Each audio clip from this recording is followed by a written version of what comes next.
टक्कर में आपका स्वागत है। आपके साथ मैं हूं अंजना ओम कश्यप। टक्कर में आज दो बेहद खास मेहमान होंगे आमने सामने, क्योंकि देश की जनता जानना चाहती है कि क्या गुलाबी रंग का हो गया है काला धन। वो ये भी जानना चाहती है कि कतार में खड़े खड़े थक गए हैं हम, सरकार की नजर क्या है हम पर, कब तक रहेंगी ये तमाम बंदिशें, कब मेरा पैसा खुद मेरा होगा। और इन्हीं के बीच सवाल ये भी कि क्या राहुल गांधी की राजनीति की जमीन यहीं से शुरू होगी, नेता बन जाएंगे राहुल गांधी तो क्या नरेंद्र मोदी के लिए यार पार की लड़ाई होगी सिर्फ राजनीतिक, या फिर देश की अर्थव्यवस्था पर भी पड़ेगा इसका असर।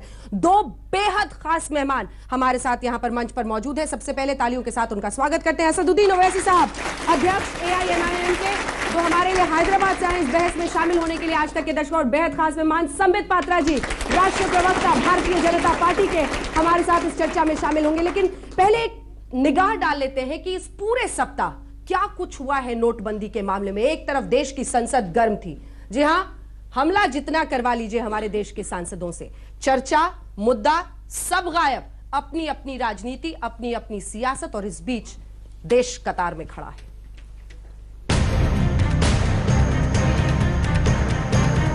ऐसे वक्त में जब देश की जनता कैश के लिए कतार में खड़ी है, कैश की किल्लत है और 2000 को पा लेने के लिए कोहराम मचा है, ऐसे ही वक्त में ऑल इंडिया मजलिसे इत्तेहादुल मुसलमीन के सांसद असदुद्दीन ओवैसी ने नोटबंदी से पैदा हुई परेशानी पर मजहब का रंग चढ़ा दिया।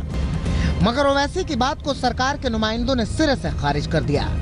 जानते हैं लोग, मगर मुस्लिम इलाकों में रहने वाले लोग ओवैसी की बातों से कितना इत्तेफाक रखते हैं, इसकी पड़ताल आज तक संवाददाताओं ने शहर शहर की। सबसे पहले दिल्ली के मुस्लिम इलाकों में हालात देखिए। मुझे लगता है पूरे देश के हाल एक जैसे ही हैं, और यदि हम समानता करेंगे तो ग्रामीण इलाकों में मुझे लगता है, जो मैं मीडिया रिपोर्ट देख रहा हूँ, वहाँ ज़्यादा हालात ख़राब हैं।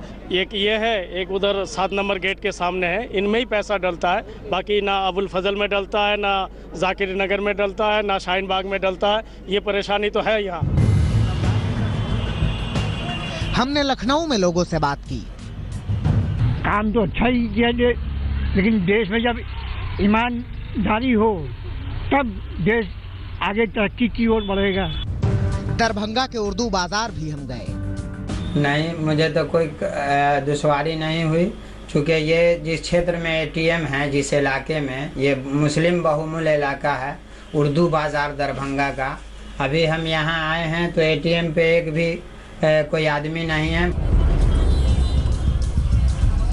ज्यादातर जगह लोगों का यही कहना है कि नोटबंदी से हो रही परेशानी के बीच हिंदू या मुसलमान जैसा कुछ नहीं है। जहां है परेशानी वहां है परेशानी, जहां नहीं है वहां नहीं है। मगर सियासत जनता के सलीकों से नहीं, अपनी सहूलियत से चलती है।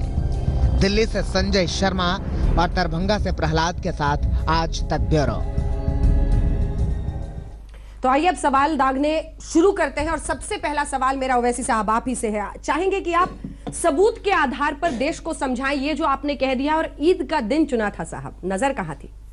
नहीं, अब ईद का दिन तो नहीं था, हर आदमी परेशान था। देखिए, आप इसको सियासत कह रहे हैं, मैं आपसे कह रहा हूं कि जनधन अकाउंट खुलने के बाद रिजर्व बैंक ऑफ इंडिया ने दीपक मोहंती की रिपोर्ट को जारी किया। रिजर्व बैंक ऑफ इंडिया ने committee on medium term path और फाइनेंशियल इंक्लूजन को जारी किया। ये दोनों रिपोर्ट ये कहते हैं कि मुसलमानों की आधी आबादी भी बैंक से जुड़ी हुई नहीं है।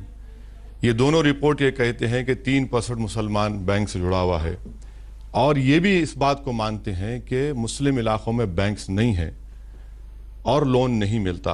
वर्ल्ड बैंक CGAP की रिपोर्ट ये कहती है कि हिंदुस्तान में 65% घराने बैंक से जुड़े हुए हैं, मुसलमानों के सिर्फ 50% जुड़े हुए हैं।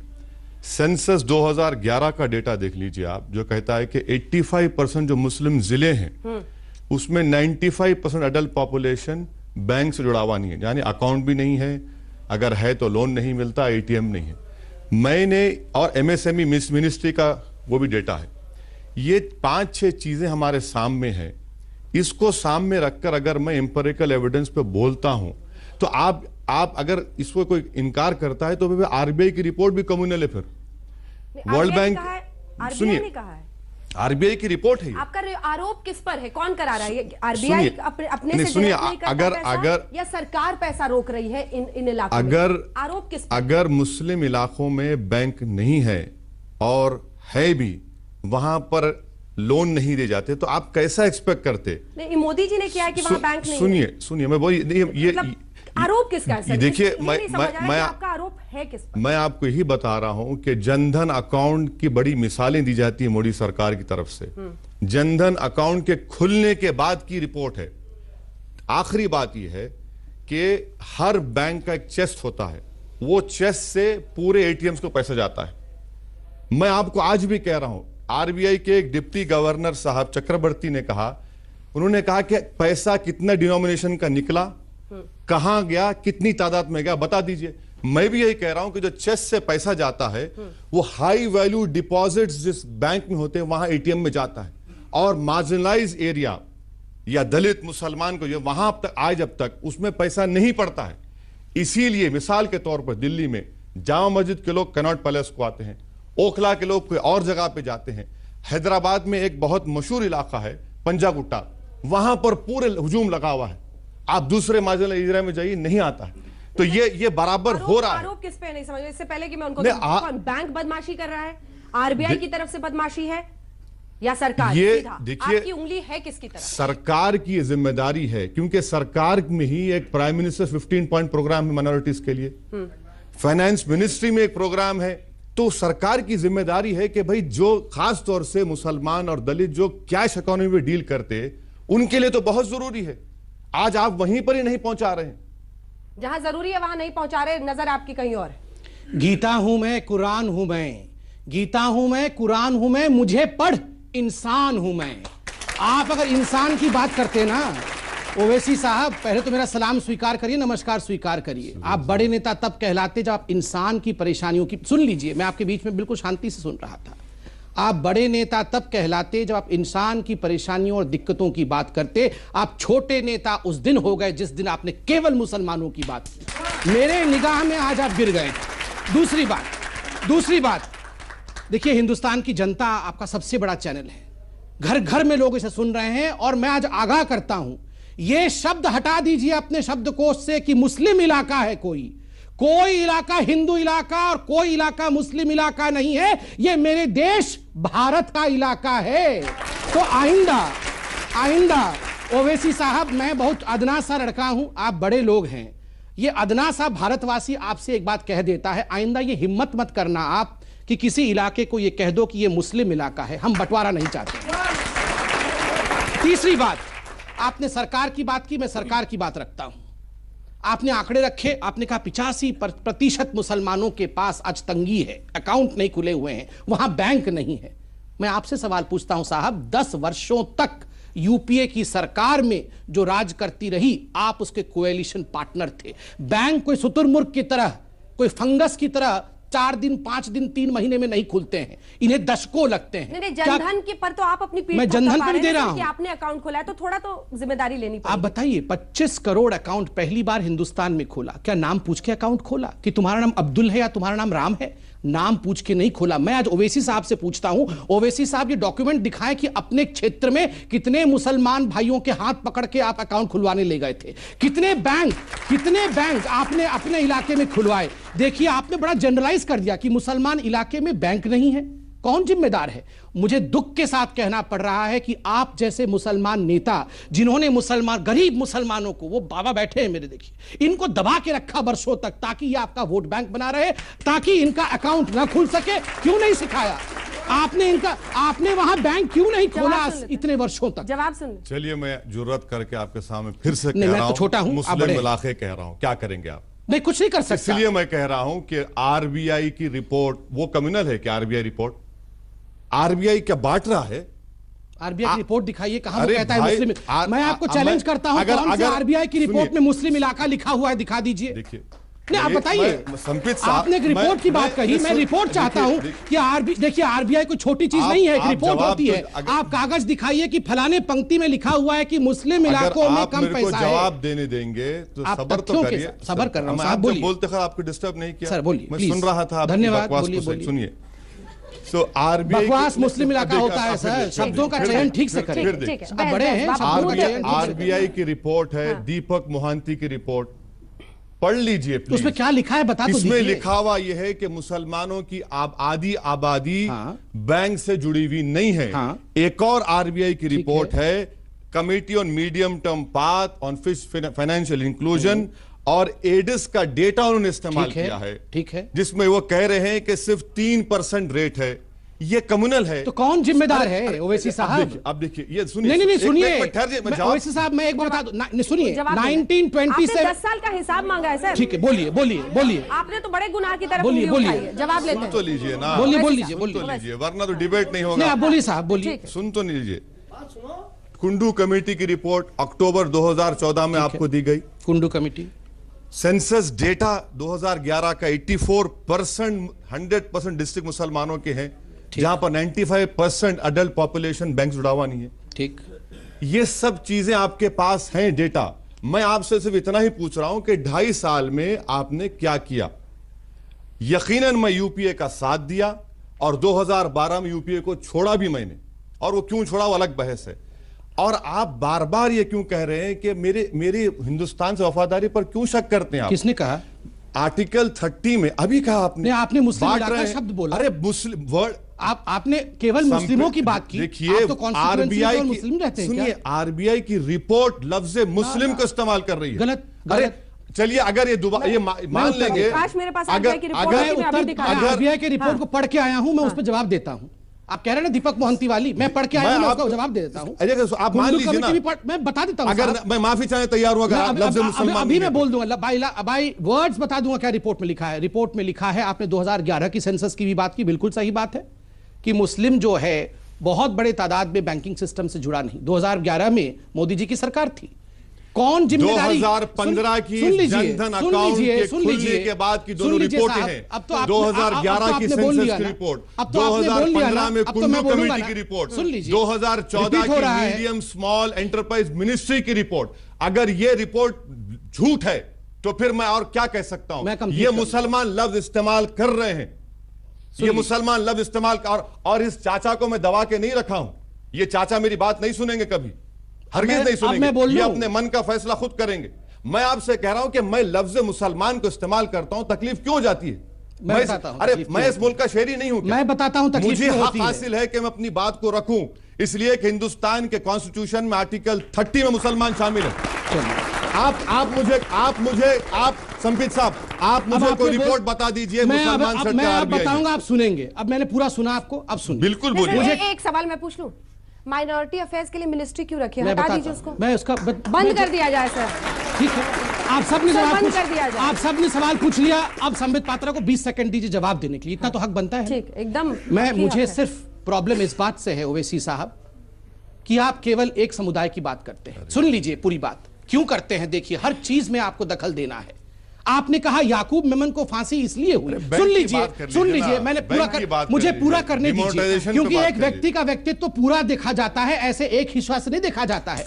आपने कहा याकूब मेमन को फांसी इसलिए हुई क्योंकि इसलिए नहीं कि वो आतंकवादी था, इसलिए कि वो मुसलमान था। एक सेकंड, अब याकूब से नोटबंदी पे नहीं, मैं इनके तरीके से देख रहा हूं। सुन लीजिए, मैं इनके यहाँ नहीं, सुनना पड़ेगा, ऐसा नहीं, सुनना पड़ेगा, सारे लोग कर रहे हैं, सुनना पड़ेगा मेरा। सुन लीजिए, ना, ये सुनना पड़ेगा। देखिए, मैं आपसे निवेदन करूंगा, यहाँ हिंदू मुस्लिम मत बनाइए। देखिए, मैं हाथ जोड़ के निवेदन करता हूँ, यहाँ हिंदू मुस्लिम मत बनाइए, ये भारत की कहानी है। यहाँ हिंदू मुस्लिम मत बनाइए, ये भारत की कहानी है। भारत की कहानी सुनिए, सुन लीजिए प्लीज। यहाँ हिंदू मुस्लिम मत बनाइए, नोटबंदी, ठीक है, यहाँ हिंदू मुस्लिम मत बनाइए, यहाँ हिंदू मुस्लिम मत बनाइए। मुझे बोलने दीजिए, ठीक है। आप जल्दी अपने पॉइंट्स रखिए। जल्दी नहीं, मुझे वक्त लगेगा पूरा विषय रखने में। नंबर सुन लीजिए, देखिए सर, सुन लीजिए, जनता की बात जानी चाहिए। आप मानते हैं भाई साहब, आप मानते हैं कि मुसलमानों के ऊपर अत्याचार कर रही है सरकार? आप मानते हैं कि मुसलमानों के ऊपर अत्याचार कर रही है? जल्दी आइए। मेरा सवाल ओवैसी साहब से है। हाँ। मेरा सवाल ओवैसी साहब से है। सर ये बताइए, यहाँ हिंदू मुस्लिम मत करिए, मेरा सवाल ओवैसी यहाँ हिंदू मुसलमान मत करिए, आप हर समय यहाँ ये हिंदू मुसलमान मत करिए कि हिंदू मेरे साथ बांटने की राजनीति करते हैं, हिंदू मुसलमान की राजनीति करते हैं। क्या ये बताइए नहीं होगा? क्या जब हमारे पुरखे हमारी यहाँ हिंदू मुस्लिम मत करिए, यहाँ बंटवारा मत करिए। मुसलमान नहीं देखा था, ऊपर बैठी उनकी आत्मा आपको जरूर देख रही होगी, कोस रही होगी, क्योंकि अगर उन्होंने अपनी जान हमारी अखंडता के लिए ना दी होती तो आप आज किसी अंग्रेज की लेटरिन साफ कर रहे होते। सर क्या बात है। और भाषा मेरे भाई मैं जवाब, मुझे लगता है आपको उनको सॉरी बोलना चाहिए। नहीं, आप अपनी भाषा के लिए सॉरी बोलिए। मैं अपनी भाषा के लिए सॉरी बोल रहा हूँ। मेरे भाई होगा ना, वो कभी ऐसे शब्द नहीं मेरे भाई सुनिए, मैडम माता पिता को भी अच्छा नहीं लगेगा। सवाल पूरा नहीं सुनिए, ओवैसी साहब, आपकी बात सही है। एक सेकंड, आपकी बात सही है। मैडम एक मिनट, मैडम मैं जवाब दूंगा प्लीज। अंजना जी मैं बीच में रह गया था। और भाषा की गरिमा के साथ कोई अंजना जी मेरे भाई मैं जरूर टॉयलेट साफ अपना रोज करता हूँ, मुझे कोई उसमें बुरी मायूब बात नहीं लगती। अगर आप अपने घर को बुलाएंगे ना, मैं आपका भी टॉयलेट साफ करूंगा। सुनिए मेरी बात सुनिए, आप मुझे बोलिए, आप मेरी बात सुनिए, आप मेरी बात, मैं आपसे इतना ही कह रहा हूं कि इस मुल्क की आजादी में सबने हिस्सा लिया। आपने नहीं लिया था, मैं इतिहास लेके आया हूं सर। भाई मैं you did not want Hyderabad as India. इनकी पार्टी का फाउंडेशन इसी बेस में था कि हैदराबाद हिंदुस्तान का हिस्सा नहीं बनेगा। था कि नहीं? एक सेकंड अंजना जी, सब लोग बोलेंगे। एक तो माइक नहीं, आपकी आवाज नहीं जा रही। प्लीज एक ब्रेक देखिए, ब्रेक के लिए सुन लीजिए मेरी बात, आप ध्यान से सुन लीजिए मेरी, आप मेरी बात ध्यान से सुनिए। जल्दी से दिखा, पहले मेरी बात ध्यान से सुनिए। बैठ जाओ सर। आप गरीबी की बात करते हो। देखिए अंजना जी, यहाँ हिंदू मुस्लिम लड़ाई नहीं होनी चाहिए। आपने गरीबों को हटा दिया। अरे बैठ जाइए। अगर ऐसे करेंगे तो हम विषय से बिल्कुल भटक जाएंगे। 20 सेकंड बोल लूं। हम विषय से भटक जाएंगे वापस। प्लीज देखिए, मैं हाथ जोड़ के ऑडियंस से एक रिक्वेस्ट करूंगा कि देखिए, यहाँ पर कभी भी यहाँ हिंदू मुस्लिम की लड़ाई हमें नहीं लड़नी है, हिंदुस्तान की लड़ाई लड़नी है। कृपया करके इसे हिंदू मुस्लिम की लड़ाई मत बनाइए। हम इसी के साथ एक छोटे से ब्रेक ले, समित लौटने के बाद फौरन आप सवाल यही है कि नोटबंदी के मुद्दे पर लौटने की कोशिश करेंगे और जितने सवाल होंगे सिर्फ और सिर्फ नोटबंदी पर होंगे। टक्कर इस देश के सियासतदानों की या फिर जद्दोजहद उन लोगों के लिए जो कतार में खड़े हैं। तालियां आप बजा सकते हैं अपने लिए, क्योंकि नए सिरे से अब नोटबंदी पर इस चर्चा को वापस लाने की कोशिश करते हैं, क्योंकि सबसे बड़ी चिंता यही है लोगों की कि आखिर कतार कब खत्म हो। लेकिन इसी के साथ विड्रॉल लिमिट सरकार 50 दिन का वादा किया था प्रधानमंत्री ने, खत्म होगा 50 दिन। बिल्कुल प्रधानमंत्री ने बार बार कहा है कि 50 दिन के बाद सब कुछ नॉर्मल होगा और सब कुछ पुनः अपने नॉर्मल स्थिति की ओर वापस आएगा। देखिए, मैं ओवैसी साहब के साथ डिबेट कर रहा हूं, एक महत्वपूर्ण बात है कि ठीक है, नोटबंदी पे लोगों को तकलीफ है। मैं तो आज राजनीतिक पार्टी से कह रहा हूं, अगर तकलीफ जो कि हम भी मान रहे हैं, तो आप लोगों को उस विषय पे डिबेट करना चाहिए, ना कि सियासत करना चाहिए। जब आप कहते हैं कि हां दिक्कत है और पार्लियामेंट नहीं चलने देते हैं, आप कहते हैं हां दिक्कत है और कहते हैं केवल मुसलमानों की बात करेंगे, हिंदुओं की बात नहीं करेंगे, तो यह मैं सोचता हूं कि सियासत हो रही है। लोगों के तकलीफ के नाम पर राजनीतिक पार्टी अपनी सियासी रोटी सेकने की कोशिश कर रहे हैं। इसीलिए मैं ओवैसी जी के इतिहास को गिना रहा था, हिंदू मुस्लिम बनाने के लिए नहीं गिना रहा था कि हर चीज पे वो हर विषय को हिंदू मुस्लिम कर देते हैं। इससे दुख होता है, क्योंकि एक बड़े कद का नेता जब हर विषय को धर्म की लाइन पे बांट देगा। मैंने ऐसे ही याकूब मेमन का उदाहरण नहीं दिया, मुझे भी तकलीफ होती है जब समाज बढ़ता है, इसलिए दिया कि चाहे हिंदू हो चाहे मुसलमान हो, कोई गलती करेगा तो फांसी पे चढ़ जाएगा। आपने कहा नहीं, याकूब मेमन फांसी पे इसलिए चढ़ा क्योंकि वो मुसलमान था। भारत माता की जय इसलिए नहीं बोलेंगे क्योंकि वो संविधान के खिलाफ है। आप ही के भाई जावेद अख्तर साहब ने कहा ना, अचकन पहनाना, जो आप सुंदर लग रहे हैं अचकन में, अचकन पहनाना तो संविधान ने नहीं सिखाया है, मगर फिर भी आप बड़े प्यार से अचकन पहन। धोती पहनाना मुझे भी संविधान ने नहीं सिखाया है, मगर मैं बड़े प्यार से पहनता हूं। तो आप हर बात पे क्यों हमारे संविधान को जवाब ओवैसी साहब जल्दी से, उसके बाद आगे बढ़ेंगे। सबसे पहली बात देखिए, फिर ये झूठ बोल रहे हैं। कौन सी झूठ? सुनिए, सुप्रीम कोर्ट में मुकुल रोहतगी ने 70 दिन कहा, 70 डेज कहा, प्रधानमंत्री 50 दिन कहते हैं। क्या प्रधानमंत्री झूठ बोल रहे हैं या मुकुल रोहतगी झूठ बोल रहा है? बता दीजिए आप। 70 दिन उन्होंने कहा, सुप्रीम कोर्ट में खड़े, सुप्रीम कोर्ट में कहा, 70 डेज कहा। दूसरी बात, कॉन्स्टिट्यूशन में आर्टिकल 30 है आप ही का मुख्तार अब्बास नकवी उसका मिनिस्टर है। मैं क्या कह रहा हूं, मैं आपसे नहीं कह रहा हूं कि आसमान से तारे तोड़ के ला के दो, मैं आपसे कह रहा हूं भाई बैंक खोलो ना। ठीक है, जो उन्होंने नहीं किया चले गए, आपको 2.5 साल मिले, आपने कितने बैंक खोले, आपने कितने लोन्स दिए?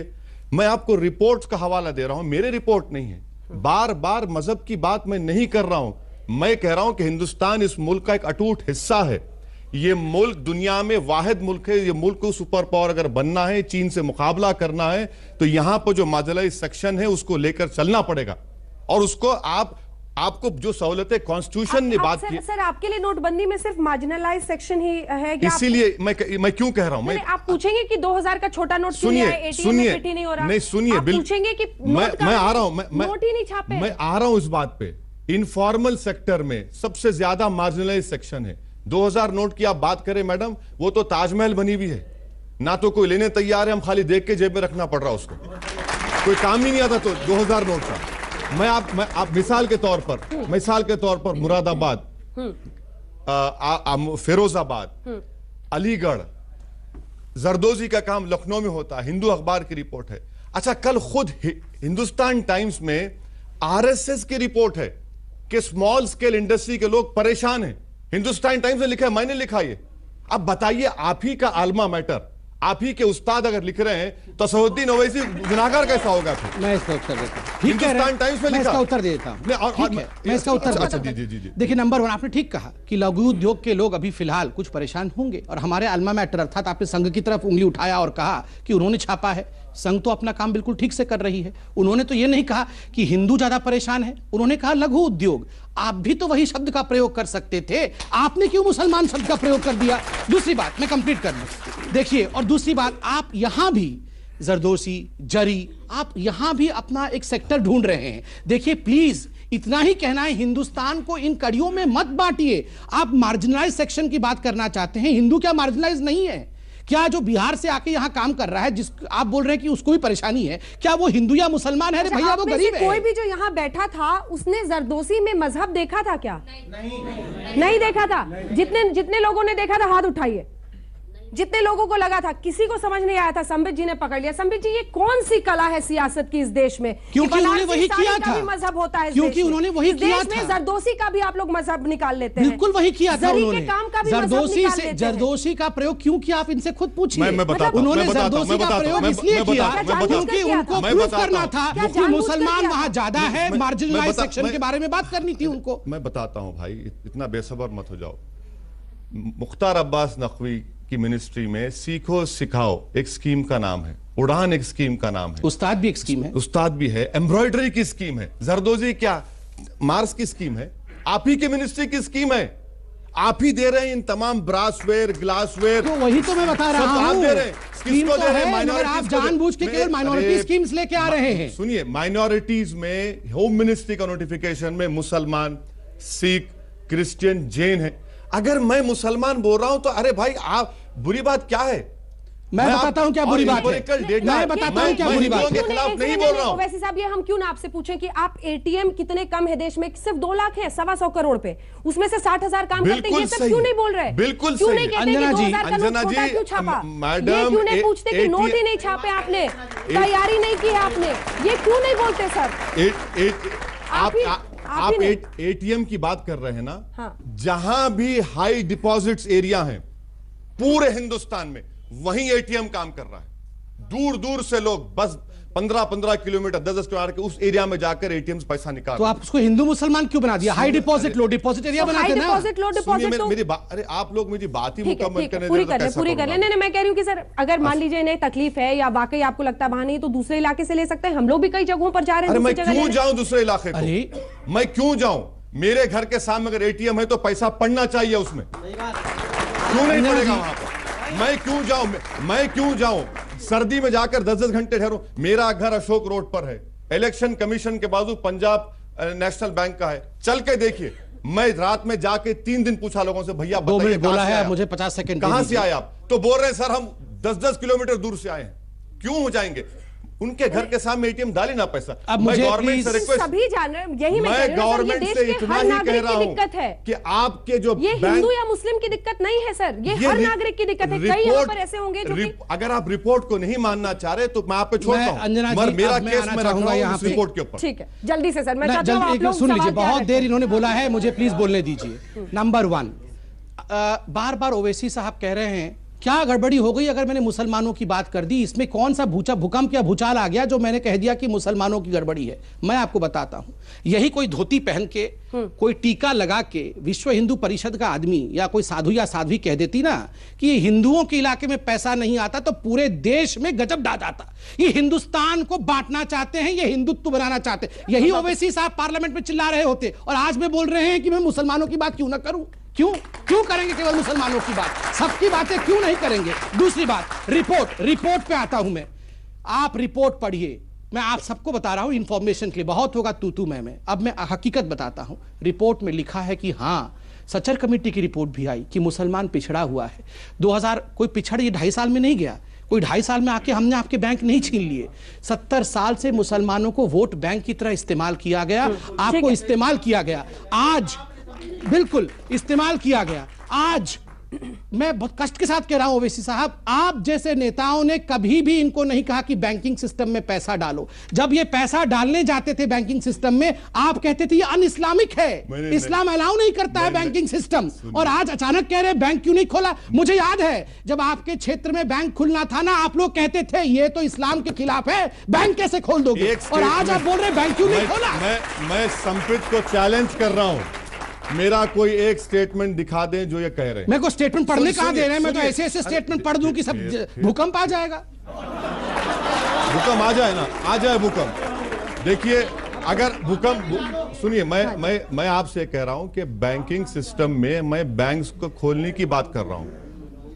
आपके प्राइम मिनिस्टर जाकर हमारे प्राइम मिनिस्टर, आपके प्राइम मिनिस्टर, हमारे प्राइम मिनिस्टर सऊदी अरब जाकर नहीं, हमारे प्राइम मिनिस्टर एग्रीमेंट साइन करके आए। ये गलत बात है। मुसलमान याद नहीं आया, मुसलमान इलाके बोलेंगे, आपके प्राइम मिनिस्टर बोलेंगे। आपके प्राइम मिनिस्टर कौन है?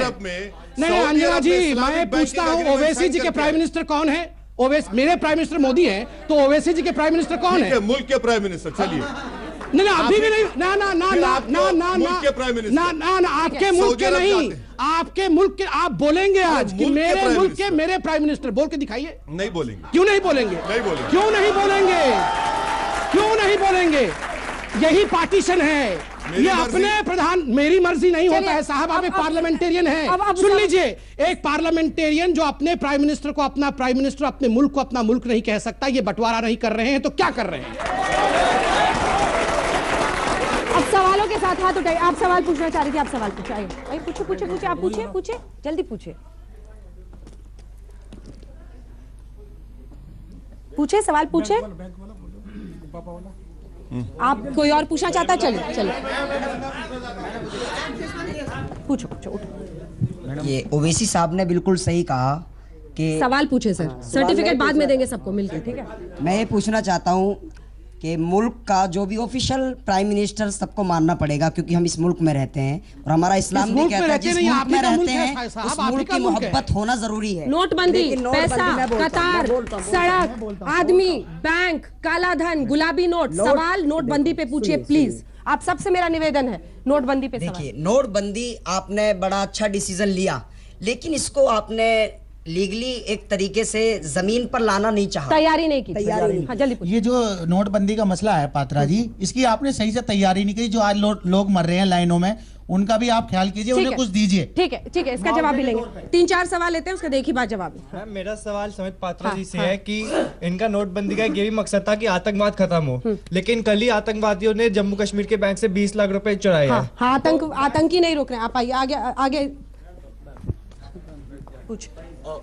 ये नकली नोट अभी भी छापे जा रहा है, अभी भी वो बंद नहीं हो रहा, पकड़ा है, पंजाब से पकड़ा है, अन्य जगह से पकड़ा है, तो उसपे ये तो खत्म ही नहीं हो रहा, फिर इसका कोई फायदा नहीं हो रहा।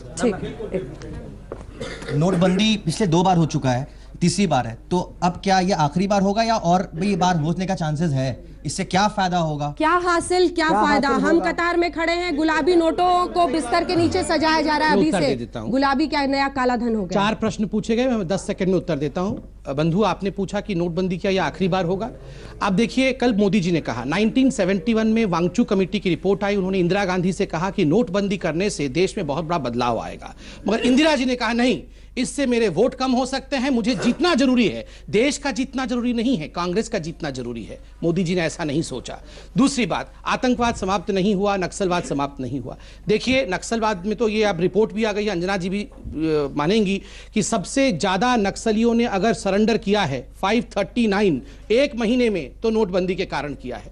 तीसरी बात, देखिए बंधु, ऐसा नहीं है कि सब कुछ एक दिन में समाप्त हो जाएगा। ये बहुत बड़ी लड़ाई है। आज लड़ाई शुरू हुई और परसों हम जंग जीत जाएंगे, ऐसा नहीं होगा। आज लड़ाई का ऐलान हुआ है, थोड़ा सब्र तो धरे। आप ही का देश, आपके प्रधानमंत्री आप ही के लिए लड़ाई लड़ रहे हैं। मैं पूछना चाहूंगा, नोटबंदी को जो फेल किया बैंक के लोगों ने किया, तो क्या बैंक में मोदी जी के घर से लोग लगे हुए हैं या हमारे बीच में से हैं? ये हमारी जिम्मेदारी। Very good. अच्छा, तो मोदी जी बैंक के प्राइम मिनिस्टर नहीं है? ओहो, आप यहीं अटके हुए हैं अभी तक। बैंक के प्राइम मिनिस्टर काम कर रहा है वो मैनेजर मेरा पिता भी हो सकता है। सुनिए मेरी बात, सुनिए। जिम्मेदारी है। अरे भाई, ये पब्लिक की जिम्मेदारी है। देखिए, अगर प्राइम मिनिस्टर ने फैसला लिया है तो ये प्राइम मिनिस्टर की कॉन्स्टिट्यूशनल ड्यूटी है कि उन सुनिए नहीं, वो कॉन्स्टिट्यूशनल, सुनिए बात, कॉन्स्टिट्यूशनल ड्यूटी है कि जो उन्होंने शुरू किया उसको पूरा करें। 17.165 बिलियन 500 की नोट थे। आपको मालूम SPMCIL जो प्रिंटिंग कंपनी है, 3 महीने से उसका MD नहीं है, उसका MD नहीं है, MD नहीं है उसका। आप कौन सी तैयारी करें प्राइम मिनिस्टर? मैं उत्तर दे दूं। मेरा सवाल समित पात्रा जी से है। समित पात्रा जी, जो मोदी जी ने ये नोटबंदी करी है, इससे बेनिफिट क्या होगा? कि ऐसा ना हो आपके अध्यक्ष बाद में फिर बोल देंगे जुमला था, जैसे कि आपके अध्यक्ष ने पहले बोल दिया और पब्लिक ने आपका पूरा साथ दिया। 125 आदमी मर गए, क्या 125 आदमी को आप कहेंगे मरे? क्योंकि पार्लियामेंट के अंदर आपके किसी पार्लियामेंट्री प्रधानमंत्री किसी ने नहीं एक्सेप्ट किया। जल्दी से देख, ये जल्दी नहीं, इतना बड़ा काम, ये नोटबंदी भी जल्दी बता दो, जल्दी बता दो क्या फायदा होगा। ऐसे नहीं चलता है देश मेरे बंधुओं, हाथ जोड़ के सुनिए। ये आपके लिए ही हुआ है, इतना बड़ा कदम उठाया गया है, 1971 से चल रहा था। कोई हिम्मत, देखिए सबको पता है, इस कमरे में बैठे एक एक व्यक्ति को सर, आपके पास माइक नहीं है, मैं कंप्लीट कर लूं।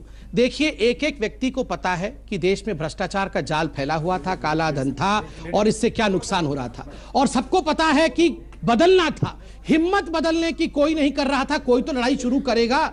इसकी बेनिफिट सिर्फ परसों ही बेनिफिट आ जाए ऐसा नहीं होता है। मैंने बेनिफिट गिनाए हैं आपको, थोड़ा सब्र धरिए, टैक्स बेस बढ़ेगा। मैं एक छोटा सा, देखिए सबसे ज्यादा प्रश्न मेरे पास आ रहा है, मुझे उत्तर तो देने दीजिए।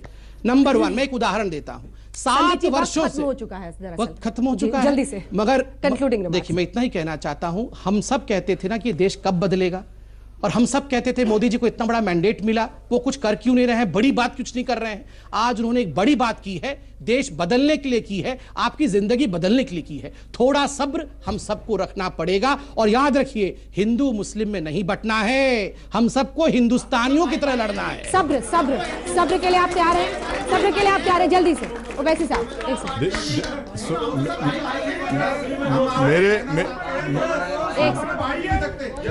एक सेकंड, मेरा कंक्लूडिंग,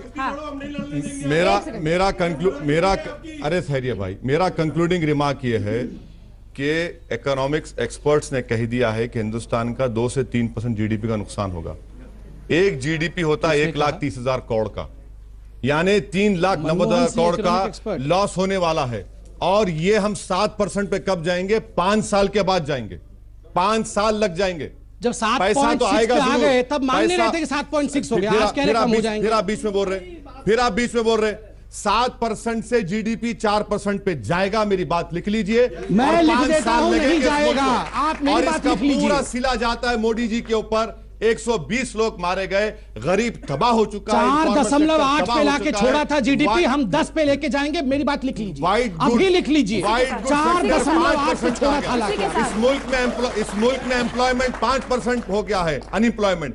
अब पेट्रोल में कल 2 रुपये बढ़े, लिख के दे रहा हूं 3 महीने में 4 रुपये और बढ़ेंगे, 6 रुपये बढ़ेगा पेट्रोल का। देखिए, इसी के साथ हमें एक लाइन बोल लीजिए। देखिए, मैं सिर्फ एक लाइन इतना कहूंगा, जो साईं बाबा के लिए कहते हैं, श्रद्धा और सबूरी। हमें इसी के साथ इस बहस का अंत करना पड़ेगा। 50 दिन देश के प्रधानमंत्री ने देश से मांगा था, 5वां हिस्सा लगभग, इसका 4/5 जो है हिस्सा वो निकल गया है, 10 दिन बाकी है। देश को देखना है कि उस पार है क्या देश के लिए। देखते रहिए आज तक।